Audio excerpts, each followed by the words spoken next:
నమస్తే, welcome to Bharati TV. నేను బాపయ్య. ప్రగతి సినీ నటి ప్రగతి గురించి ప్రత్యేకంగా పరిచయం అవసరం లేదు. ఎన్నో సినిమాల్లో చేశారు. వదినగా, అక్కగా, అత్తగా, అమ్మగా చాలా రకాల క్యారెక్టర్లు పోషిస్తూ వచ్చారు. ఓ రకంగా చెప్పాలంటే జాతీయ స్థాయిలో ఉత్తమ నటిగా అవార్డు అందుకున్న లక్ష్మితో కూడా పోటీ పడి నటించారు మొన్న మధ్య ఓ బేబీ సినిమాలో.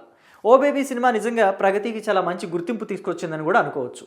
కాంట్రవర్సీలు కూడా ఈమె చుట్టూ తిరుగుతూనే ఉంటాయి. అప్పుడప్పుడు సినిమా ఇండస్ట్రీలో తనతో పాటు నటించే నటీనటుల మీద డైరెక్ట్గానే అటాక్ చేస్తూ ఉంటారు ప్రగతి. అయితే అసలు ఇప్పుడు ప్రగతి గురించి ఎందుకు డిస్కషన్ వచ్చింది, ప్రగతి గురించి ఎందుకు మాట్లాడుకోవాలి అని అంటే కనుక మీరు తమ్నైల్లో చూసే ఉంటారు. ప్రగతి సాధించిన ఘనత ప్రగతి అని చెప్పేసి నేను పెట్టాను. సో మరి ప్రగతి ఏం సాధించింది అనే విషయాల్లో కనుక వెళితే ఇదిగోండి చూస్తున్నారు కదా, weight lifting and power lifting. ఈ వెయిట్ లిఫ్టింగ్లోనూ అలాగే పవర్ లిఫ్టింగ్లోనూ ఈ రెండు అంశాల్లోనూ ప్రగతి మెడల్స్ సాధించింది. ఆ మధ్య జాతీయ స్థాయిలో కూడా ప్రగతి మెడల్స్ సాధించిందని మనం విన్నాం.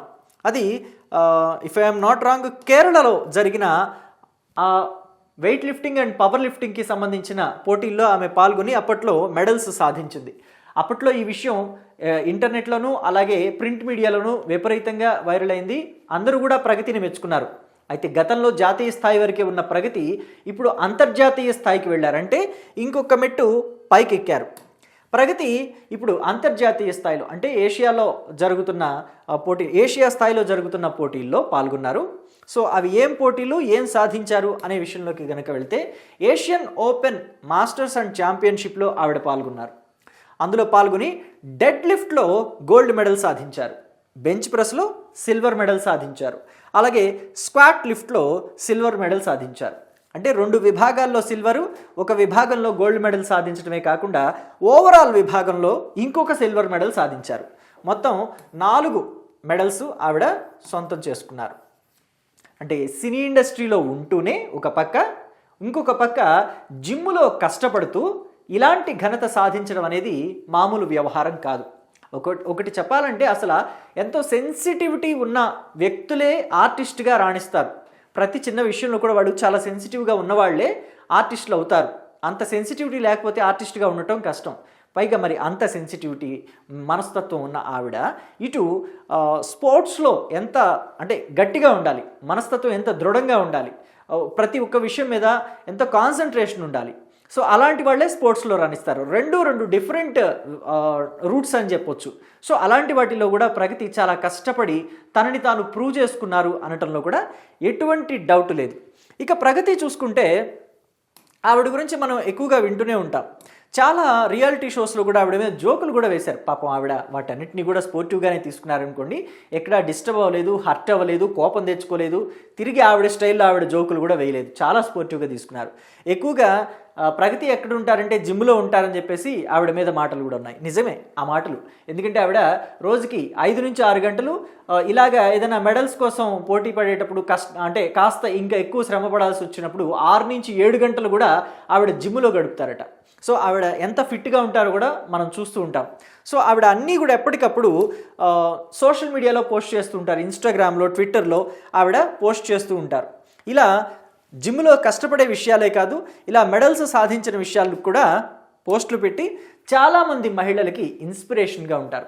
మహిళలంటే ఆవిడ వయసు తెలుసా మీకు? 49 సంవత్సరాలు. 49 సంవత్సరాల వయసులో ఒక మహిళ అంటే జనరల్గా మహిళలకి అంటే బాడీకి సంబంధించి ఫిట్నెస్ విషయంలో మహిళలకి పురుషులకి కొంత డిఫరెన్స్ ఉంటుంది. కానీ 49 సంవత్సరాల వయసులో కూడా ప్రగతి ఇంత ఫిట్గా వెయిట్ లిఫ్టింగ్ చేసే స్థాయికి, పవర్ వెయిట్ లిఫ్టింగ్ చేసే స్థాయికి వెళ్ళటం అనేది ఆషామాషి వ్యవహారం కాదు. లేకపోతే ఏదో రికమెండేషన్లు చేయించుకుంటే ఆ స్థాయికి వెళ్ళే సిచ్యువేషను కాదు అది. సో కాబట్టి ఎంత శ్రమ పడితేనో, ఎంత కష్టపడితేనో, ఎంత చెమటోడిస్తేనో ఆవిడ ఈ స్థాయికి వచ్చుంటారో మీరు అర్థం చేసుకోవచ్చు. ఇక సినిమాల్లో కష్టపడుతూనే సాయంత్రం పూట ఉదయం సినిమాకి వెళ్తే మార్నింగ్ కాల్ షీట్ ఇస్తే 7 o'clock కల్లా ఆర్టిస్ట్ అక్కడ ఉండాలి. సో 7 o'clock అక్కడ వెళ్తే ఈవినింగ్ 6 కల్లా 7కు అయిపోతుంది.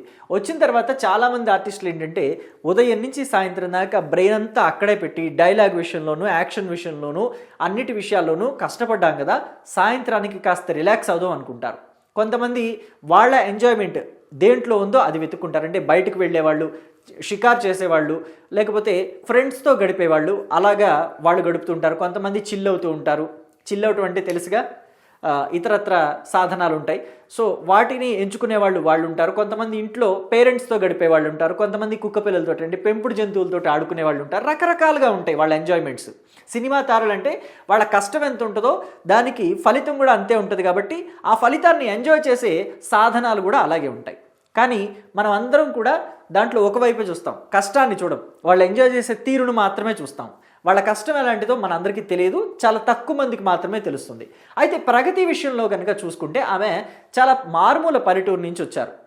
ప్రకాశం జిల్లాలోని ఉలవపాడు ఆవిడ సొంత ఊరు. సో అక్కడి నుంచి చెన్నైకి వెళ్ళి, చెన్నైలో సినిమా కష్టాలు ఎలా ఉంటాయో తెలుసుగా. సినిమా ఇండస్ట్రీకి వెళ్ళిన కొత్తలో ఎలా చూస్తారో, ఎలా వాడుకోవాలని ప్రయత్నాలు చేస్తారో మనుషుల్ని. సో మనందరికీ తెలిసిన విషయమే. చాలామంది సినిమా నటులు బయటకు వచ్చి వాళ్ళు ఇండస్ట్రీలో ఒక స్థాయికి ఎదిగిన తర్వాత బయటకు వచ్చి మీడియా ముందు వాళ్ళు ఇండస్ట్రీలోకి వచ్చిన కొత్తల్లో పడిన కష్టాలని చెప్పుకుంటున్నప్పుడు, పాపం నిజంగా ఇలా జరిగిందా, ఇలా వాడుకోవాలని చూసేవాళ్ళు ఇండస్ట్రీలో అంతమంది ఉంటారా అని చెప్పేసి ఆశ్చర్యపోవటం మాత్రమే మన వంతు అవుతుంది. సో అలాంటి కష్టాలని కూడా ప్రగతి ఎదుర్కొన్నారు. కాకపోతే ప్రగతి కొంచెం రఫ్ అండ్ టఫ్ కదా. ఇలా వెయిట్ లిఫ్టింగ్లు చేయటమే కాదు, ఇస్సిరి అవతల పడేస్తారు కూడా ఎక్కడైనా ఎక్కువ తక్కువగా మాట్లాడితే. సో ఇండస్ట్రీలోకి వచ్చిన కొత్తల్లో ఒక ప్రొడ్యూసర్ ఆవిడ విషయంలో కాస్త తేడాగా మాట్లాడితే దవడ పగలగొట్టారంట. మరి అంతటి గట్టి మనిషి ప్రగతి. సో అంత గట్టి మనిషి కాబట్టే ఇప్పుడు ఈ పవర్ లిఫ్టింగ్, వెయిట్ లిఫ్టింగ్ కూడా చేయగలుగుతున్నారు అయ్యుండొచ్చు. సో మొత్తానికి చూసుకుంటే ఒక 20 ఏళ్లుగా అంటే 2 దశాబ్దాలుగా సినిమా ఇండస్ట్రీలో కొనసాగుతూనే వస్తున్నారు. అనేక రకాల పాత్రలు పోషిస్తూ వస్తున్నారు. పాత్రలకి ఎంతవరకు న్యాయం చేయాలో అంతవరకు న్యాయం చేస్తూనే తన అభిరుచికి కూడా న్యాయం చేసుకుంటూ వస్తున్నారు. తనకి ఈ జిమ్లో గడపటం అనేది కేవలం ఆరోగ్యం కోసం గడపటం అనేది, ఆరోగ్యం కోసం కసరత్తులు చేయటం అనే దాంతో స్టార్ట్ అయింది. అది చివరికి ఎలా వెళ్ళిందంటే తన అభిరుచి ఈ వెయిట్ లిఫ్టింగ్లో ఉంది, తను ఏదో ఒకటి సాధించాలి దీని ద్వారా అని చెప్పి ఫిక్స్ అయ్యేదాకా వెళ్ళింది. ఫిక్స్ అవటమే కాదు, దానికోసం ఆవిడ ఎంత కష్టపడాలో అంతా కష్టపడి ఫైనల్గా దానికి సంబంధించి గోల్డ్ మెడలు అలాగే సిల్వర్ మెడల్స్ సాధించే స్థాయికి, అంతర్జాతీయ స్థాయికి, జాతీయ స్థాయిలో సాధించి ఆ తర్వాత అంతర్జాతీయ స్థాయికి కూడా వెళ్ళి అది మన దేశానికి కూడా గుర్తింపు, గర్వకారణం అయ్యేలాగా తీసుకొచ్చారు ఆవిడ. మొత్తం మీద ప్రగతి అంటే ప్రగతే అనేలాగా నిరూపించుకున్నారు ఈ యాక్ట్రెస్.